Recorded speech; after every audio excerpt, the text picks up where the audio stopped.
नाजरीन अस्सलाम वालेकुम। कश्मीर न्यूज़ ट्रस्ट में आप सभी का खैर मक़दम है।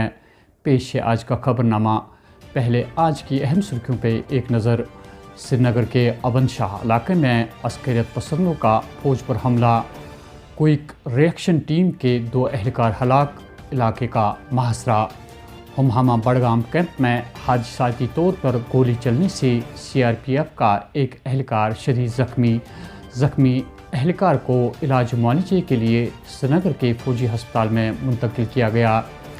मीटर वाले इलाकों में 4.5 और बगैर मीटर वाले इलाकों में 7.5 घंटे बिजली सप्लाई बंद रहेगी। चीफ इंजीनियर का बयान। ज़िले तरक्याती इलेक्शन में हिस्सा लेने वाले उम्मीदवारों का इंतज़ामिया से तमाम बुनियादी सहूलियात बहाल रखने की मांग। ज़िले बड़गाम से हमारे नुमाइंदे की खास रिपोर्ट। इस खबरनामे के लिए हमारे साथ ताउन किया है computer trust of Kashmir, exchange road, Lal Chowk, Srinagar ने।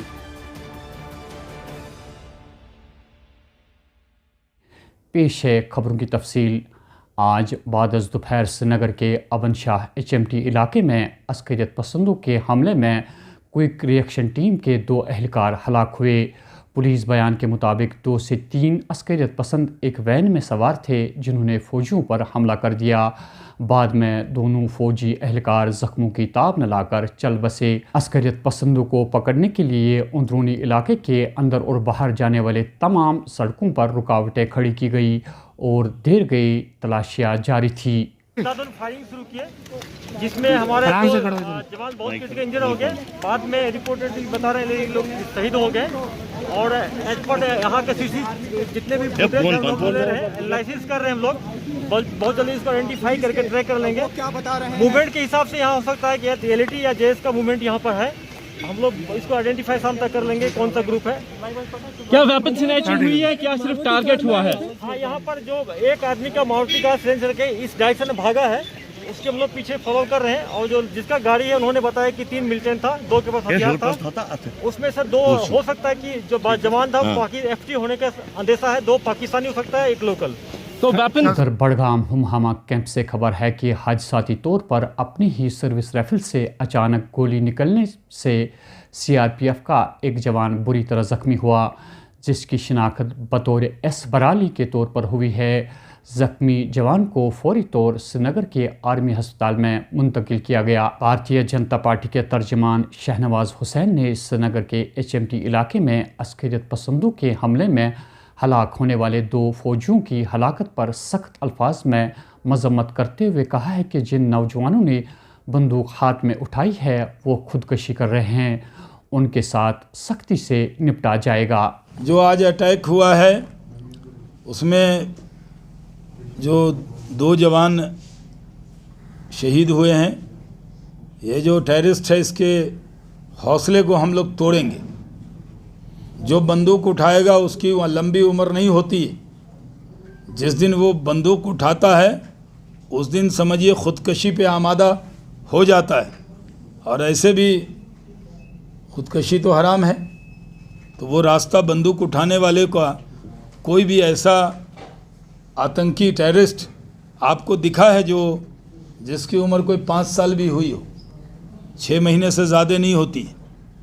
और जो बंदूक उठा रहे हैं उनसे फिर कहता हूँ कि जो बंदूक उठाएगा वो ऑल आउट हो जाएगा। आज जो घटना हुई है उसके बारे में अभी आपने जानकारी दी है, मैं उसकी मजम्मत करता हूँ, निंदा करता हूँ। और मैं मानता हूँ कि जो बचे खुचे लोग थे, ऐसे तो हमारी एजेंसीज़ ने बहुत बड़ी कामयाबी ली थी कि उन्होंने वहाँ पर एक ट्रक में 4 आतंकी और इतना बड़ा असलहा अपने इंटेलिजेंस के इनपुट से वो उसको पूरी तरह उस साजिश को नाकाम किया था। लेकिन अभी भी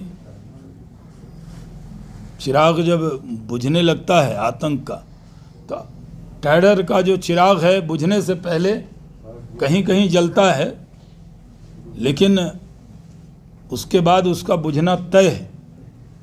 ये सब अपने पाकिस्तानी आका के कहने पे ये सब कर रहे हैं, और जो लोग भी शामिल होंगे वो बख्शे नहीं जाएंगे। पीडीडी के चीफ इंजीनियर एजाज अहमद ने साफ अल्फाजों में इस बात का एतराफ़ किया है कि जिन इलाकों में बिजली मीटर नस्ब नहीं है वहाँ 7 से 7.5 घंटों तक और जहाँ मीटर नस्ब है वहाँ 4 से 4.5 घंटों तक बिजली सप्लाई बंद रहेगी। हमारे नुमाइंदे से बात करते हुए चीफ इंजीनियर का कहना था, आपने शेड्यूल तैयार किया है जो बेसिकली शेड्यूल चल रहा था उस पर हमें मैक्सिमम लाइनें ट्रिप हो रही थी। ओवरलोड पे लोड इतना बढ़ गया है कि grids and receiving stations were not sustaining.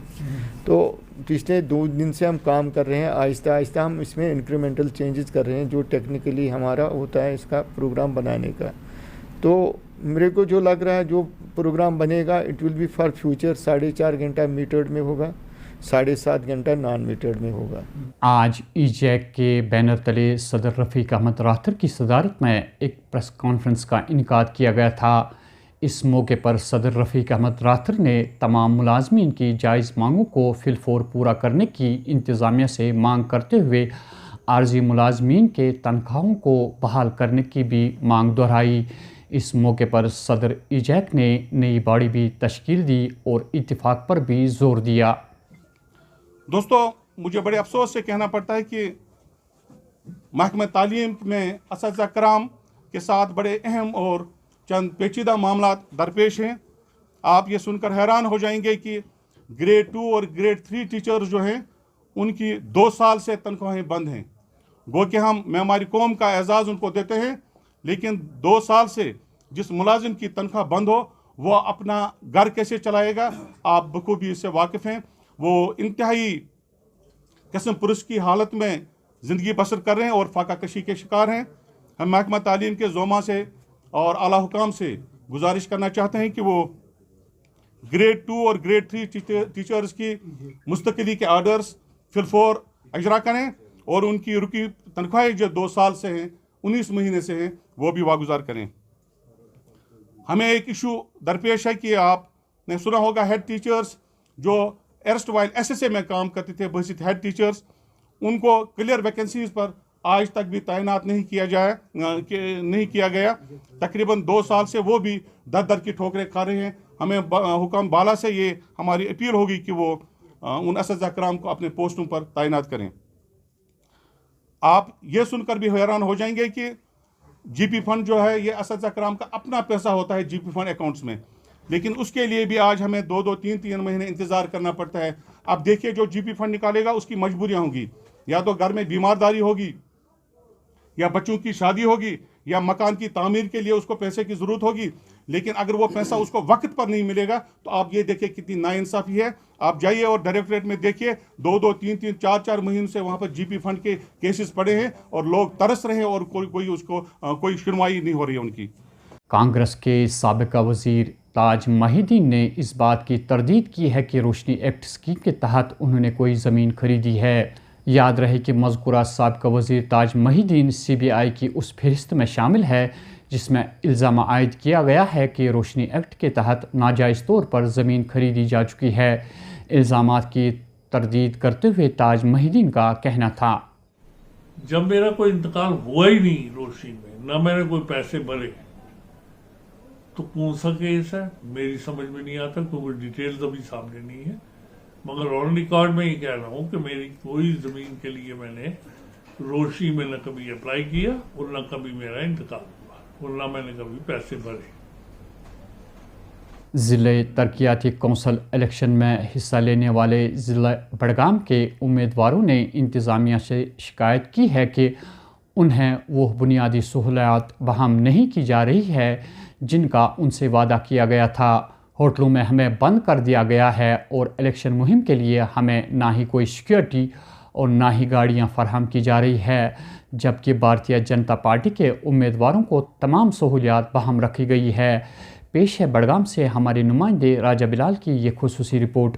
इन कैंडिडेटों की तरफ से महबूबा साहिबा, जनाब डॉक्टर फरूक साहब, सजाद गनी लोन साहब, उन तक ये मैसेज पहुंचाना चाहता हूं कि उन्होंने हमें 16 तारीख फार्म भर दिया और बाकी जो हमारे कैंडिडेट है उन्होंने 20 तारीख भर दिया, लेकिन बदकिस्मती की वजह से हमें उस दिन से यहाँ लाया।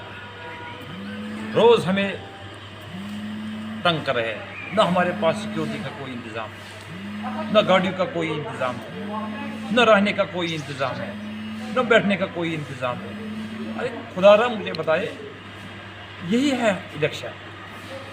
हमने भी 2008 में इलेक्शन लड़ा, लेकिन इतनी परेशानी नहीं है। आज न कोई इंतज़ाम है हमें। इस वक्त सर्दी का मौसम है, अगर हम होटल में इन्होंने बंद रखा है, क्यों रखा है बंद? हमें इससे बेहतर है कि जेल में रखो, हमें सीधा सेंट्रल जेल में रखो, हम वहीं ठीक है। लोग हमें वहाँ इंतज़ार कर रहे हैं कि हमारे कैंडिडेट आएंगे, हम उनसे मिलेंगे, लेकिन जब हमें उनको मिलने ही देंगे तो हम करेंगे क्या? हमारी जो सरकार है, जो बाहर से सरकार चल रही है, जिनके डायरेक्शन पे यहाँ के ऑफिसर हजरात चल रहे हैं, उनके कैंडिडेट जो यहाँ खड़े हैं, उनके सुबह सवेरे गाड़ी आते हैं, उनको PSUs मिलते हैं। अरे आखिर हमें करना क्या है? हमें समझ नहीं आ रहा हमें करना क्या है। मैं अपनी तरफ से, इनकी तरफ से, महबूब साहिबा, एक बार फिर जनाब डॉक्टर फ़ारूक अब्दुल्ला साहब को, जनाब सजाद गनी लोन साहब को, मुज़फ़्फ़र शाह साहब को मैं अपनी तरफ से गुजारिश करूँगा, खुदारा हमें बताए हमें करना क्या। अगर हमें इलेक्शन लड़ना है, हमें सिर्फ 3 दिन रह गए हैं अब कैंपेन के लिए। जब हम इलाके में गया ही नहीं तो लोग हमें कैसे वोट देंगे? लिहाजा मैं अपनी तरफ से गुजारिश करूँगा, आज ही हमारे साथ फैसला करो, या हमें जेल भेज दो या हमें ये कहो कि आप रिजाइन दो। अस्सलाम वालेकुम। मैं यहाँ राशन ब्लॉक से कैंडिडेट हूँ, PDP है, अलायंस का कैंडिडेट। 4 मीटिंग थी हमारी आज। पहले बताया था गाड़ी अवेलेबल नहीं है, मैंने फिर अपनी गाड़ी लाई थी। अब बोल रहे थे एस्कॉर्ट अवेलेबल नहीं है। हम सब लोग यहाँ बैठे हैं, ना हमारे पास एस्कॉर्ट है। गाड़ी की बात ही नहीं, गाड़ी तो हमने अपनी लाई, तब वो अब एस्कॉर्ट ही नहीं देते। हम उनको बोलते हैं कि हम अकेले जाएंगे खुदा के भरोसे पर, वो भी नहीं करने देते हैं। अब हमारी गुजारिश है, जब हम लोगों के पास नहीं, BJP के कैंडिडेट है यहाँ, उनको सुबह सवेरे गाड़ियाँ मिलते हैं, उनको एस्कॉर्ट मिलते हैं, वो जाते हैं अपने अपने इलाकों में। हम कहीं नहीं जाते, हमको उन्होंने रोक के रखा था। इससे बेहतर है कि हमें सेंट्रल जेल भेजेंगे, उधर ही बैठेंगे हम। ये इस इलेक्शन का मतलब क्या है? ये कोई इलेक्शन ही नहीं है, ये कौन सा जमहूरियत है? बस कल छानपोरा के कम्युनिटी हॉल में कुछ फलाही और NGO तंजीमों ने मुश्तरका तौर पर 10 जोड़ियों की निकाह खानी के फ़राइज़ अंजाम दिए। इस फरीज़े को अंजाम देने के लिए तमाम इक़दामात इस्लामी तौर तरीके के ऐन मुताबिक किए गए थे। सबसे अहम बात यह थी कि शिया और सुन्नी दोनों फरीक़ों के जोड़ों की निकाह अपने अपने तौर तरीक़ों से अंजाम दी गई। शिया और सुन्नी दोनों फरीक़ैन के उलमा भी इस मौके पर शामिल थे। होना चाहिए, और मैं उन डोनर्स का भी को सलूट करना चाहता हूँ जिन्होंने कलम सखन दिरहम इनमें पार्टिसिपेट किया, कंट्रीब्यूट किया। हर कोई वो जो अफराद यहाँ की SMC जो इनका मैरिज हॉल है, इनका भी कोई इनमें बहुत कंट्रीब्यूट रहा। इन्होंने भी हमें ताउन दिया। इस हिसाब से भी किसी भी अफराद, चाहे प्रेस हजरात है, चाहे आप हया जायद साहब है KNT के साथ है, कोई क्योंस के उबैद साहब है, बाकी भी हजरात है, हम इनके तहदिल शुक्रिया अदा करते हैं। और ये इंशाल्लाह ये तो आगाज़ है, इंशाल्लाह आगे भी बहुत आगे जाएंगे इंशाल्लाह। बिस्मिल्लाहिर्रहमानिर्रहीम।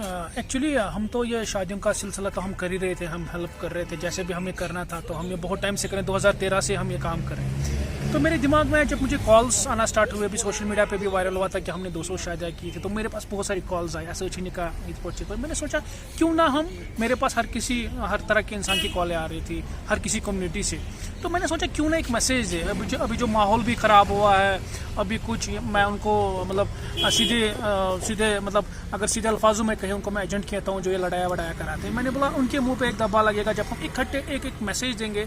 अगर हम मैस मैरिज करें तो एक मैसेज आएगी। तो मैंने यही अल्लाह की मदद से हमने यही सोचा कि हमने मिल के, रूफ साहब है, शेख फिरदौस साहब है, अलहरम फाउंडेशन के या मुजम्मिल साहब है, हुसैन साहब है, तो हमने मिल के ये सोचा हम थोड़ा सा इसमें कुछ कपल्स को इकट्ठा करके हम एक अच्छी मैसेज देंगे। और इंशाल्लाह अगले साल हमारा बहुत बड़ा प्लान है, 300 से 350 लड़कियों की हम 3 सेक्शंस में हम शादी करेंगे। एक साथ नहीं कर पाएंगे इतना बड़ा, तो 3 सेक्शंस में इंशाल्लाह हम करेंगे। अगर आप लोगों का ताउन हो, अगर हमें लोग साथ दे तो इंशाल्लाह। तो नाजरीन, ये थी आज की खबरें। दीजिए अपनी मेज़बान हया जावेद को इजाज़त। अल्लाह हाफिज़।